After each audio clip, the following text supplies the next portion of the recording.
In this episode of Illo Talk, I'm going to go over my coloring process for my illustrations. I do 2 or 3 different things, and I've grabbed a lot of this from people like Jason Brubaker and Jake Parker and Cam Kendall, and by watching process videos from other people. And so go check those guys out too, and watch a lot of process videos, because there might be some things that I do that you like, and there might be some other things that I do that don't make any sense at all, and kind of piece together what works for you. There's not like a right or a wrong way. I do the majority of the illustration in Photoshop, but I actually do keep Photoshop and Illustrator open at the same time, and because I like to jump back and forth between the two of them.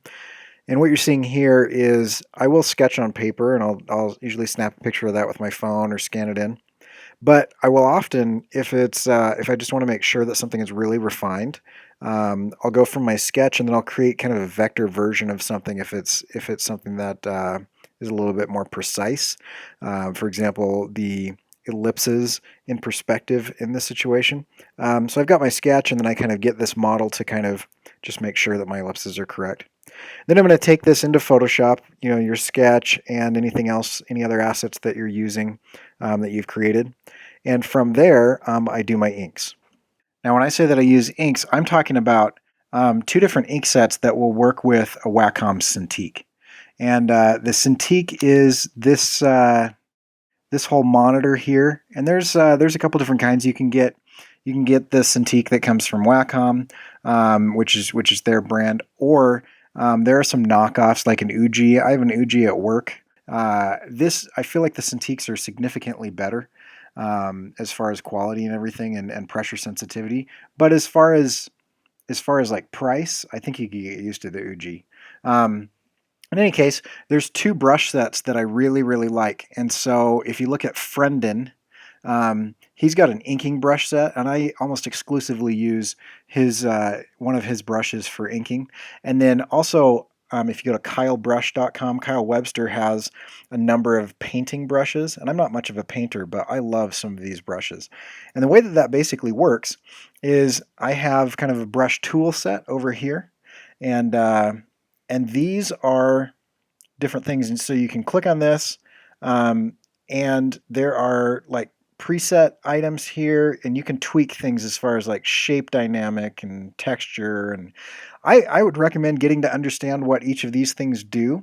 But if you just want to fly and use really good quality programmed things, I would recommend Kyle Webster's brush set and Friendon's brush set. And basically, what you can do is I can come in here. You notice how that line tapers off, and I'm just going to draw, right? And if I push harder, it gets bigger. I use my right bracket and left bracket to kind of control that line.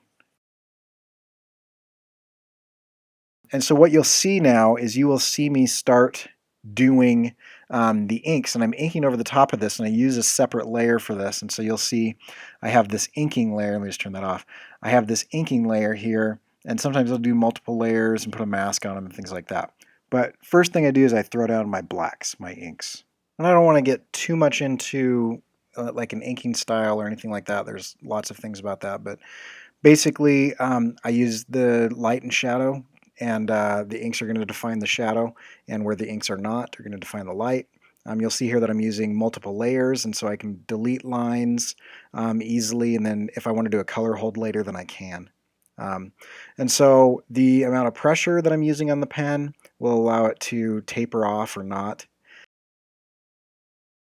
Once I finish my inks, I'm going to put in the flats. And so if I take these inks off, you can see that these are flats. Okay, and flats are just blocks of color so that you can work with them later.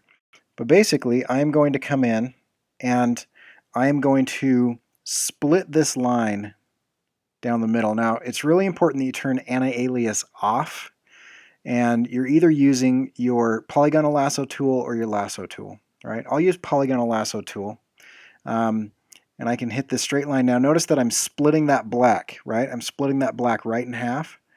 If you hold Alt, you can curve around this line.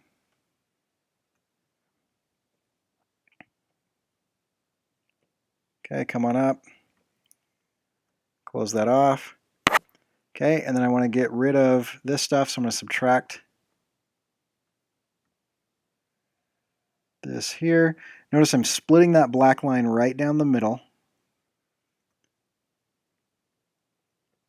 Okay, and then what you do is you fill it with a color. Now, over here, which you can't see, let's see if I can move this. Yeah, right over here are programmable buttons, and I have programmed one of these buttons so that it fills it with whatever the top color is. And so I'll put like an orange in here. Let's do like a blue so you can see what's going on. When I press this button, it fills that with blue. Okay, and so once you get that completely done, then you have your flat colors, and you can kind of move on from there. And so what you're watching me do right now is putting in all the flats, coloring everything. One thing that makes it really quick is if you get a general outline of everything in a particular shape. Now this is a sticker that I'm working on, and so it doesn't have like background or anything like that. But I get a general outline of everything, and that can become one object. And then basically from there, I can subtract things. And so you'll see me here cutting things out, colorizing them. And so I'll press Command U, and that'll open up kind of my colorize palette, and I can kind of colorize things or change the color or whatnot. And so you're using your selection tools with the anti-alias off to kind of do your flat colors. The next thing that I do is I create two specialized layers. So you can see over here that I have my inks and I have my flat colors. Now this is a little bit simplified. The actual file that I have a folder of inks, and there might be multiple colors or whatever, but I've simplified it just so you can kind of see. So I've got flat colors and I've got my inks, right? I can turn my inks on and off. Okay. On top of my flat colors, I come down here and I create an adjustment layer. And I want a solid color adjustment layer. I create one of those, and I usually do like a medium gray. I'm going to call that screen. And then I change the blending options to screen. That becomes my highlight layer. Notice that brightens everything. Okay, and I can come in and I can adjust. A lighter gray will lighten it more. A darker gray will not lighten it as much. Okay, and then I make a copy of that layer, and I'm going to call this multiply. And I change this, not surprisingly, to multiply. Now multiply is going to darken everything, and the darker the gray is, the darker that shadow is going to be. So my multiply layer becomes my shadow layer, and my screen layer becomes my highlight layer.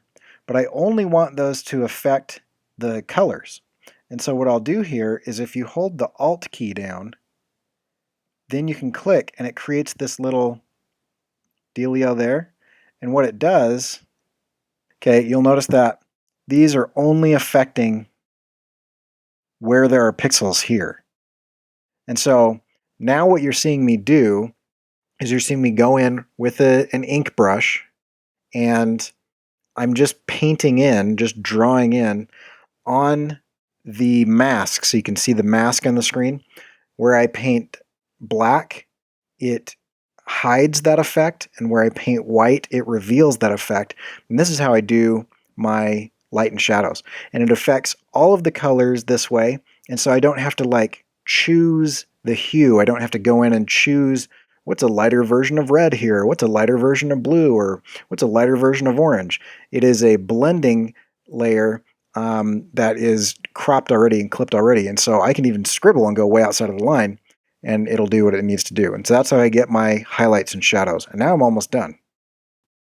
This is a side note, but a fun little trick when you're dealing with a cintiq is a lot of artists like to turn the paper as they're drawing. It's harder to turn a cintiq, but if you hold R in Photoshop, then this little compass comes up, and you can click and drag, and it'll rotate the display as if you're turning the paper. Kind of cool. Then I'm going to go through and I'm going to do some cleanup. I might paint in some things by hand.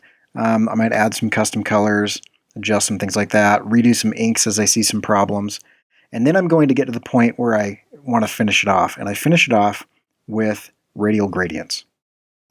Now with the radial gradients, what I typically end up doing is creating a layer, making that an adjustment layer so that I hold Alt and click so you get that little bent arrow so it's just locked to your color palette. You can also use masks if you want to do that. change the blending options of that layer to overlay or screen or multiply. And then you'll see me just start building up the colors, and it kind of affects everything because everything is kind of blended in that situation. So that is basically my coloring process. It varies a bit here and there, and I'm constantly evolving it and changing it, but as it stands right now, those are typically the steps that I do. Do inks, flats, then you have your highlight, shadow, adjustment layers, then you do your radial gradients. Follow me on Twitter, Cory Kerr. Follow me on Snapchat and Instagram, Cory R. Kerr.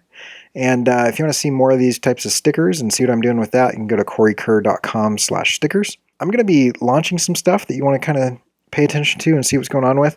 And I'll be giving things away and doing things like that. And so get on my email newsletter. I don't send that many emails out, but if you want to make sure that you don't miss anything, you can subscribe here on YouTube and follow me on social media. But the best way to do that is to go to corykerr.com/email and sign up for my email newsletter. And when I have big announcements, I kind of throw them out on that. All right.